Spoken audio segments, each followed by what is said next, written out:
오늘 말씀의 제목은 하나님을 경험하는 예배자입니다. 하나님을 경험하는 예배자. 여러분 한 주를 어떻게 보내셨습니까? 한 주를 어떻게 사셨습니까? 저는 오늘 말씀을 묵상하며 매주 믿음에 대해서, 하나님에 대해서, 성령님에 대해서 설교하면서 내 안에는 감사가 있나라는 생각을 하게 됐습니다. 여러분 한 주를 살면서 여러분 안에는 감사가 있었습니까? 그리고 그 감사를 하나님께 영광으로 올려드렸습니까?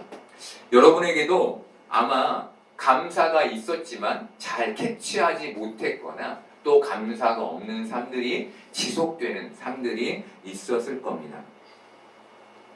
여러분 오늘 이 본문은 감사가 어디에서 나오는지, 그리고 그 감사를 가진 자의 마지막 향하게 되는 곳이 어디인지를 함께 보게 될 겁니다. 본문 1절에서 저자는 온 땅이여 여호와께 즐거운 찬송을 부를지어다 라고 고백합니다. 이 말씀에서 온 땅이라는 말은 하나님께서 만드신 모든 피조세계, 피조물을 의미합니다. 시편 저자는 이 온 땅이라는 말씀으로 찬송의 대상이 오직 여호와 한 분임을 선포하며 고백하며 시를 쓰는 것이죠. 말씀에서 즐거운 찬송으로 번역된 히브리어 단어는 하리우입니다. 하리우. 고대 이 단어는 귀를 찢을 듯한 강렬한 소리, 거대한 함성에 사용됐습니다. 그리고 이 단어는 고대 이스라엘에서 전쟁에서의 승리와 왕의 대관식에 사용됐습니다. 여러분 오늘 저자는 전쟁에서의 그 승리의 화호성과 같이 왕의 대관식에서의 그 장엄하고 웅장한 노래가 불러지듯 오직 하나님을 그렇게 찬양하라고 말해주는 것이죠. 여러분 이 저자의 말은 하나님을 찬양하는 우리 찬양의 태도, 우리 찬양의 모습을 다시 한번 생각하게 만듭니다. 많은 사람들이 하나님을 찬양하는데 매갈이 없이 찬양하죠. 매갈이 없이 그냥 막 해요. 아무 의미 없이. 정말 의욕이 하나 없이 그렇게 찬양합니다. 부르는 둥 마는 둥 하는 사람도 있죠. 여러분 시인은 하나님을 향한 찬양을 명령합니다. 왕의 대관식처럼 귀가 찢어질 듯한 강렬한 소리로 찬양하라고. 제자들은 예루살렘에 입성하시는 예수님을 찬양했습니다. 그런데 바리새인들은 예수님께 그 찬양을 멈추도록 지시했습니다. 누가복음 19장 37절부터 40절까지를 보겠습니다.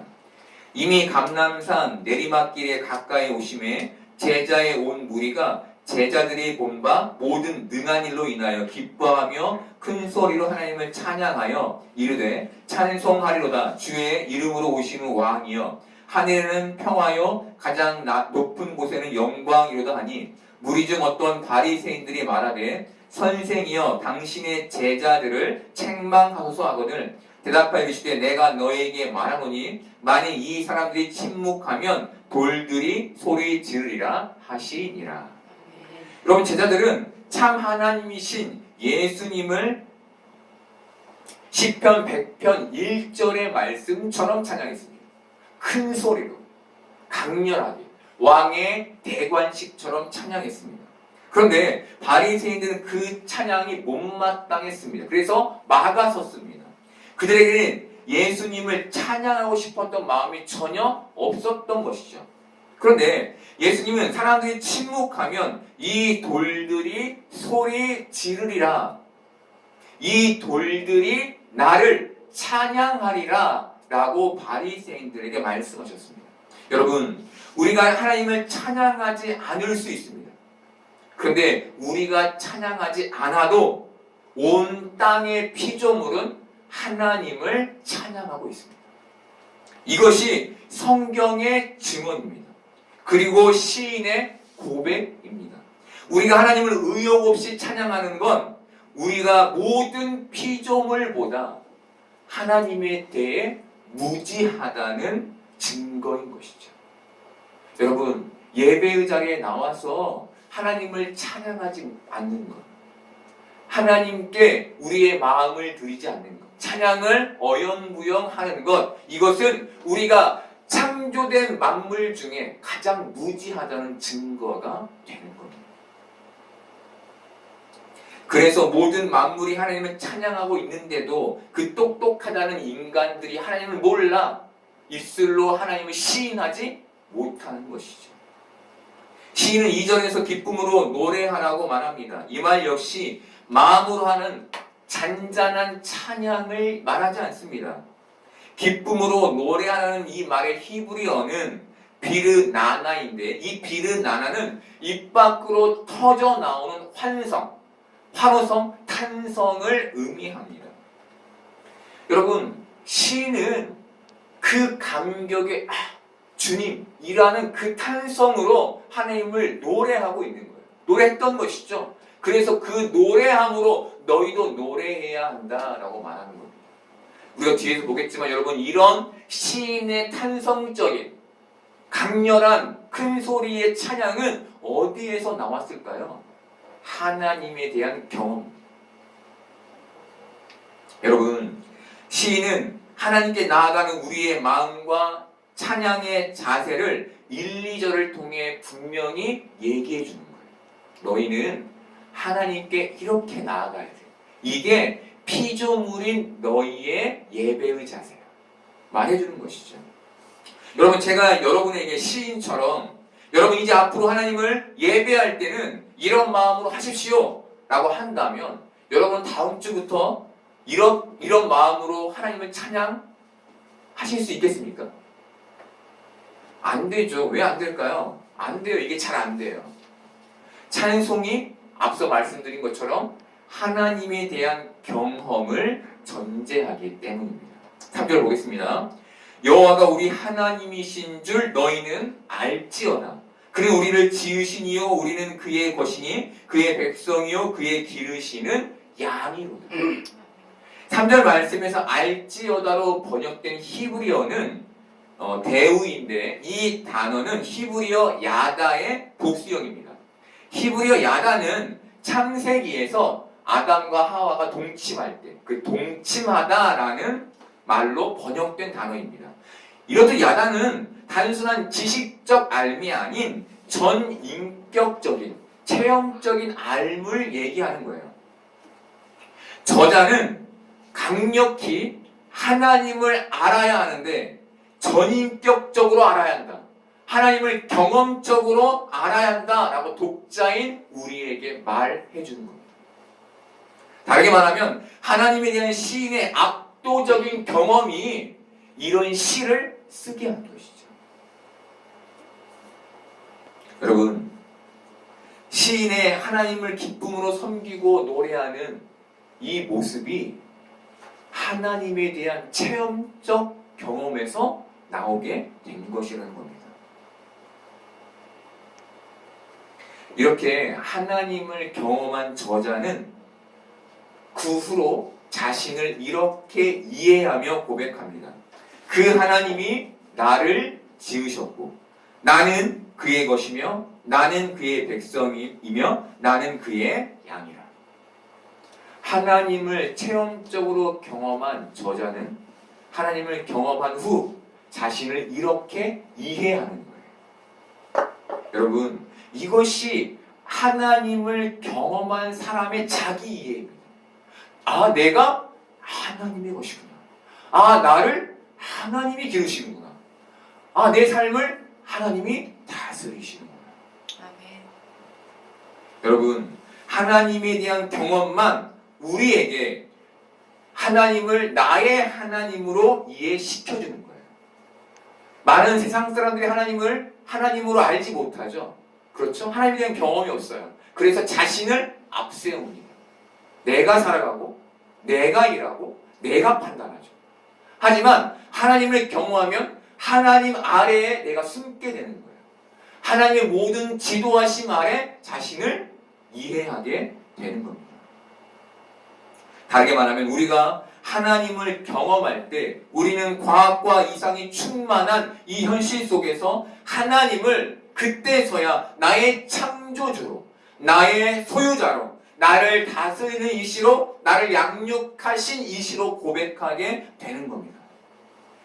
그리고 그때야 비로소 우리의 입술에 하나님을 향한 놀라운 탄성과 하나님을 향한 강렬한 노래가 불러지게 되는 것이죠. 여러분, 오늘 시인은 바로 이 하나님에 대한 경험을 이 시에 녹여내고 있는 거예요. 여러분, 발라드 가수의 절절한 사랑 노래와 슬픈 이별 노래가 자기 고백이 되려면 절절한 사랑 속에 있어야 하고 깊은 이별의 슬픔 가운데 있어야 합니다. 그래야 진짜 그 가사가 내 고백이 되는 거예요. 이 현실적인 경험, 진행형, 지금 막 일어나고 있는, 내가 경험하고 있는 이 진행형의 경험만이 지금 이 발라드를 진심으로 만드는 거예요. 진심으로. 다시 말해, 이 노래의 가사가 나에게 생생히 살아나게 되는 것이죠. 어떤 게? 사랑에 대한 경험이, 이별에 대한 슬픔이.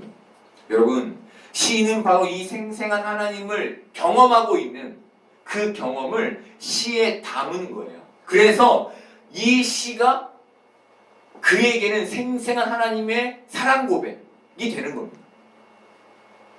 여러분, 이 시가 우리에게 살아나려면, 생생하게 고백되려면 우리에게 어떤 게 필요할까요? 현재 진행형의 하나님에 대한 경험이 필요합니다. 그때 여러분, 이 시가 제대로 읽히기 시작하는 거예요. 지금 바로 이 저자는 시를 그렇게 제대로 읽고 나서 이 책에 대해 이 자신을 나는 하나님의 소유입니다, 난 하나님의 백성입니다 라고 고백하게 된 겁니다. 여러분, 우리는 자주 하나님에게서 독립하려고 합니다. 독립. 내 뜻, 내 의지로 살려고 하죠. 그런데 우리가 하나님을 경험할 때 우리는 우리를 하나님께 귀속시키게 되는 거예요. 스스로 독립하려다가 다시 가서 하나님을 의지하는 자가 되는 겁니다. 다시 말해, 하나님에 대한 경험으로만 우리는 이 시의 고백을 내 고백으로 생생하게 고백하는 신앙의 삶을 살게 되는 것이죠. 어떤 책에서 가장 좋은 기도는 찬송이라는 글을 보게 됐습니다. 많은 사람들이 하나님께 소원을 기도하죠. 소원. 상황의 역전을 기도합니다. 하나님 들어주세요. 여러분, 그런데 이 책에서 이렇게 얘기해요. 늘 하나님은 우리에게서 그 소원과 그 바람의 기도만 듣고 계신다. 그런데 누군가가 하나님께 하나님을 찬송하는 기도, 찬양받기에 합당하신 하나님, 전능하신 능력의 하나님, 나의 일거수일투족을 아시는 전지하신 하나님, 온 땅의 만물을 창조하셨듯 나를 창조하시고 나를 사랑하신 하나님이라고 기도하면 하나님 그 기도를 얼마나 새롭게 들으시겠느냐, 얼마나 그 기도가 가뭄에 물나듯 하나님께 반가우시겠느냐라고 책은 말합니다. 여러분, 우리는 왜 이렇게 하나님께 기도하지 못할까요? 하나님을 지금 온전히 경험하고 있지 못해서인 거예요. 이유는 하나입니다. 놀라우신, 거대하신 위엄의 하나님을 경험하면 우리 입술에 하나님을 찬양할 수밖에 없지 않을까요? 내 소원, 내 바람, 기도 필요하죠. 근데 왜 그것만 기도할까요? 내가 크니까. 이 세상에서 내가 크니까. 하나님보다 내가 크니까. 성경에는 하나님을 찬송하라, 하나님을 찬양하라 라는 말이 많이 나옵니다. 이런 말들은 어떻게 나왔을까요? 제가 생각하기에는 이들 역시 하나님에 대한 생생한 경험이 있었기 때문에 이런 고백, 이런 말을 할 수 있었다고 생각합니다. 여러분, 하나님에 대한 생생한 경험이 우리에게 하나님을 찬송하게 하고 우리를 하나님 안에서 이해하게 만드는 겁니다. 그때서야 우리는 진짜 신앙의 삶을 살게 되는 것이죠. 그렇다면 하나님을 경험한 사람들은 그 입술의 찬양과 자기 이해를 가지고 어디를 갈까요? 어디를? 하나님이 경험했어요. 입술에 막 찬양이 터져나와요. 하나님, 전 하나님의 소유입니다. 라는 말, 이 고백을 가지고 어디로 갈까요? 시인은 성전으로 갑니다라고 말합니다. 왜 갈까요? 성전에 하나님을 예배하기 위해서 가는 거예요. 4절 보겠습니다. 감사함으로 그의 문에 들어가며 찬송함으로 그의 궁정에 들어가서 그에게 감사하며 그의 이름을 송축할지어다. 여러분, 이 말씀에서 그 문은 예루살렘 성전 문을 가리킵니다.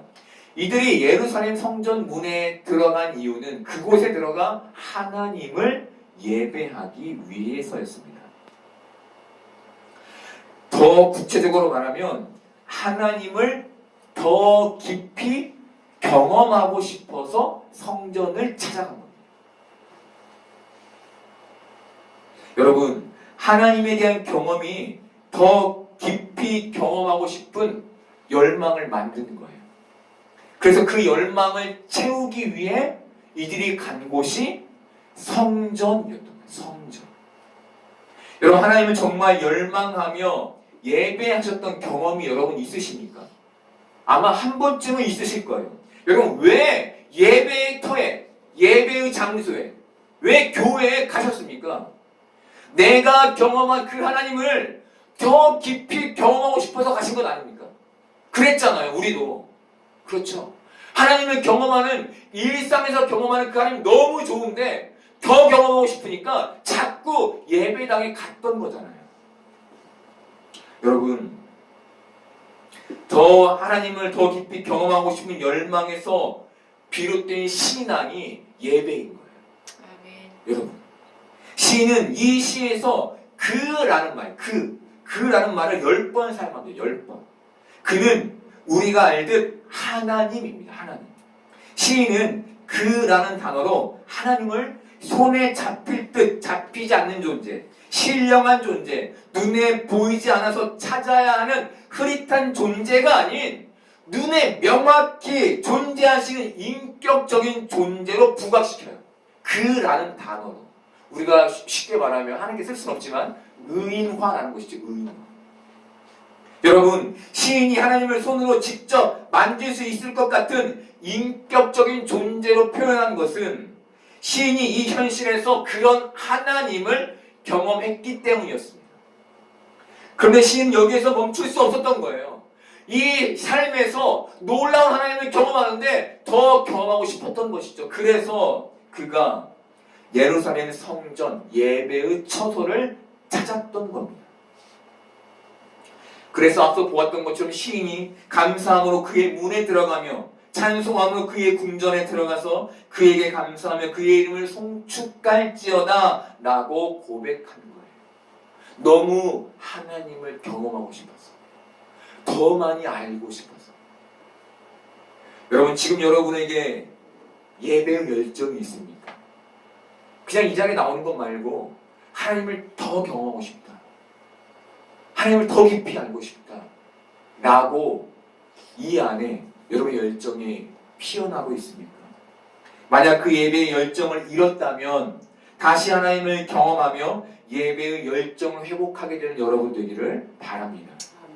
그렇다면 우리는 어떻게 하나님을 인격적으로 경험할 수 있을까요? 여러분, 답은 하나입니다. 오직 성령 하나님을 통해서. 사도행전 7장 55, 56절 보겠습니다. 스데반이 성령 충만하여 하늘을 우러러 주목하여 하나님의 영광과 및 예수께서 하나님 우편에 서신 것을 보고 말하되 보라, 하늘이 열리고 인자가 하나님 우편에 서신 것을 보노라 한대. 여러분, 스데반은 하나님의 영광과 및 예수님께서 하나님 우편에 서신 것을 두 눈으로 직접 보았습니다. 그리고 이 경험을 주위 사람들에게 말했습니다. 성경은 스데반이 하나님과 예수님을 인격체로 볼 수 있었던 것을 스데반이 성령이 충만하여 라는 말로 설명합니다. 그냥 봤다고 얘기하지 않아요. 그의 눈에 그냥 보였다고 얘기하지 않아요. 성령이 충만하여 인격체로 하나님을 봤다라고 말합니다. 여러분, 우리는 성령의 충만함으로만 인격적이신 하나님, 그 하나님을 경험할 수 있는 겁니다. 여러분, 철학은 사고의 학문이죠. 사고의 학문입니다. 생각하고 또 생각해서 인간의 근원과 현실의 본질을 찾는 게 철학이에요. 여러분, 이 철학으로 하나님을 탐구하면 하나님을 인격적으로 만날 수 있을까요? 없습니다. 여러분, 그렇게 하나님 만나시지 않아요. 그래서 외국의 신학자들 중에 하나님을 인격적으로 만나지 못한 믿음이 없는 신학자들이 많은 거예요. 탐구만 하니까. 오직 우리는 성령님을 통해서만 인격적인 하나님을 경험할 수 있는 겁니다. 여러분, 시인은 바로 이 인격적인 하나님에 대한 경험으로 이 시를 쓰고 있는 거예요. 여러분, 이런 도전이 들지 않습니까? 나도 인격적인 하나님을 충만히 경험하여 이런 시를 쓰고 싶다. 내 일기장에 하나님에 대한 경험을 빼곡히 적어보고 싶다. 여러분, 이것이 여러분의 신앙의 도전이 되기를 바랍니다. 여러분의 삶에, 여러분의 일기장에 그라는 말, 하나님이죠. 그라는 말을 넣을 수 있습니까? 그렇게 여러분 하나님을 실제적으로 경험하며 살고 계십니까? 여러분, 철학적인 하나님이 아닌 성령의 충만함으로 살아계신 하나님을 인격적으로 경험하는 여러분 되기를 바랍니다. 그래서 여러분의 일기장에 인격적이신 하나님을 기록하며 신앙의 삶을 채워가는 여러분 되기를 바랍니다. 여러분, 4절은 우리에게 하나님을 인격적으로 경험한 예배자의 모습을 보여줍니다. 그 모습은 감사함으로 그 문에 들어가며 찬송함으로 그의 궁정에 들어가서 그에게 감사하며 그의 이름을 송축하는 것이었습니다. 그리고 저자는 5절에서 예배자의 고백을 담습니다. 5절 보겠습니다. 여호와는 선하시니 그의 인자하심이 영원하고 그의 성실하심이 대대에 이르리로다. 여러분, 저는 이 고백을 예배 후에 드린 기도의 고백으로 읽었습니다. 예배에 함께 있는 그런 고백이 아니라 이 저자가 예배를 드리고 성전을 나오미 하는 고백으로 저는 읽었습니다. 그리고 이렇게 이해했습니다. 오늘도 선하심으로 그 인자하심을 나에게 베풀어 주신 하나님이 우리 가족과 우리 후손에게도 베풀어 주시기를 원합니다. 여러분, 무엇이 예배 후에 이런 기도를 하게 할까요? 어떤 게? 하나님에 대한 경험입니다. 그래, 저 하나님이면 내 인생을 맡길 수 있지. 그래, 저 하나님이면 나뿐만 아니라 내 가족, 내 후손까지도 맡길 수 있지. 라는 믿음과 확신에서만 이 기도가 가능한 것이죠. 여러분, 바람의 기도를 얘기하는 게 아니에요. 터져 나오는 기도를 말합니다. 이 안에 내 가족에 대한 염려가 있는데 그것을 이렇게 돼야지라는 고민 속에 하는 기도가 아니라 그냥 하나님께 던져내는 거죠. 터지듯이. 왜? 하나님이 그만큼 내 삶에 놀라운 영향력을 미치고 계시기 때문에. 여러분, 이게 어떻게 가능합니까? 하나님을 경험할 때 가능한 겁니다. 여러분, 2절에 기쁨으로 여호와를 섬기며 노래하면서 그의 앞에 나아간다는 말은 하나님을 예배하러 간다는 의미입니다. 그런데 기쁨으로와 노래하면서 중간에 여호와를 섬기며 라는 말이 담겨 있습니다. 여호와를 섬기며.